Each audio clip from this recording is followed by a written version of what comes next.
So what would it be like to live your life looking at a view like this, where all you see is a layer of plastic between you and another person from the time you were a baby till when you die? This is your only view. Well, I found a person in real life that lived this way named David Vedder. He was born in 1971 and he had immune deficiency disease that kept him, besides 20 seconds of his life when he was a baby, living in a plastic cocoon like this, using a NASA spacesuit to occasionally leave the house. This was his only contact. What he touched, what he felt, what he did was through this layer of plastic. Now, the movie I reviewed was called Bubble Boy, where the main character, Jimmy Livingston, played by Jake Gyllenhaal, had the same kind of experience where he had immune deficiency disease where one germ could kill him, and he lived through a layer of plastic like this. The difference is Jimmy's disease in the movie were made for entertainment. It wasn't a serious take-it-all or educational. It was made in 2001. It's PG-13. Disney Studios put it out. Blair Hayes was the director. As I said, Jake Gyllenhaal was in it. Swoosie Kurtz and John Carroll Lynch play the parents, and Marley Shelton is the love interest, Chloe. And it basically is a love story, and it kind of talks about, the theme of it, I would say, is not living your life in a literal bubble. You need to take risks and find love at all costs, no matter who you are. And so that's kind of the main theme. But as you go through the story, it really shows the life of Jimmy Livingston, who lived with his parents, as I said, and his mom was very overprotective and didn't let him see what the outside world was really like, and she kept everybody separate from him his whole life.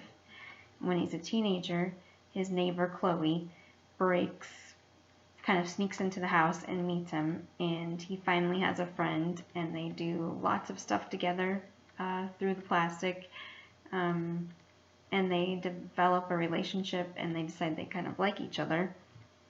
But Jimmy's kind of too scared to put himself out there and take risks when she does say something to him at one point. So she kind of lives this other life outside the bubble, a normal teenage life, until they get older and older into their 20s. She finally has this boyfriend that asks her to marry him. And so she comes to Jimmy searching for whether he's going to actually say something to her or not. And he doesn't. He lets her go.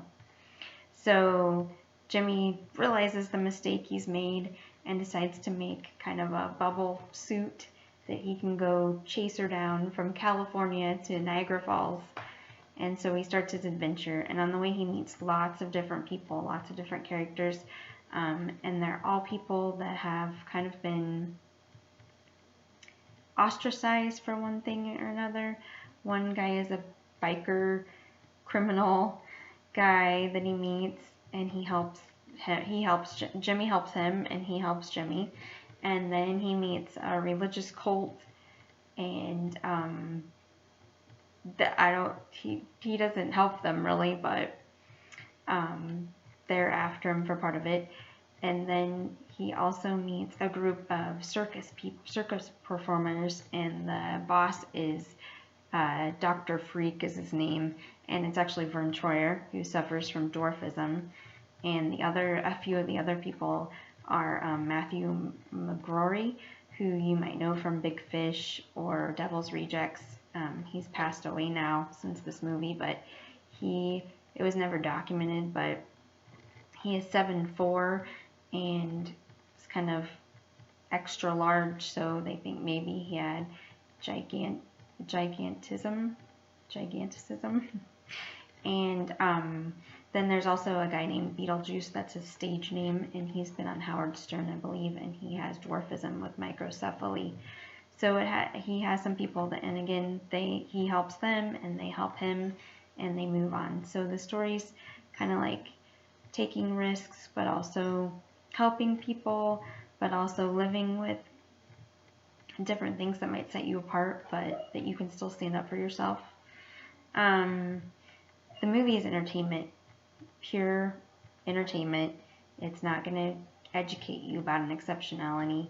It kind of shows you what it's like maybe living with one, how you're treated differently, but it's not going to give you any education about it. One thing that is kind of funny, well, first of all, like I said, it's all for entertainment. It's kind of a B or C grade movie that you'd watch late night cable, not with your children, because it has some kind of raunchy things in it.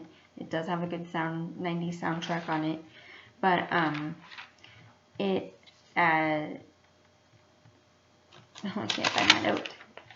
Anyway, so it does kind of poke fun at a John Travolta movie. There was an old John Travolta movie when he was younger about the boy in the bubble, and it was a more serious one. So I think they kind of throw around some of the names and make fun of it a little bit in the real movie. But you see how characters are treated with it. You kind of root for Bubble Boy in it, so you're rooting for the underdog. But like I said, it's just a movie. If you want a good love story with a twist, then watch it. But if you're watching it for educational purposes, you'll be very disappointed.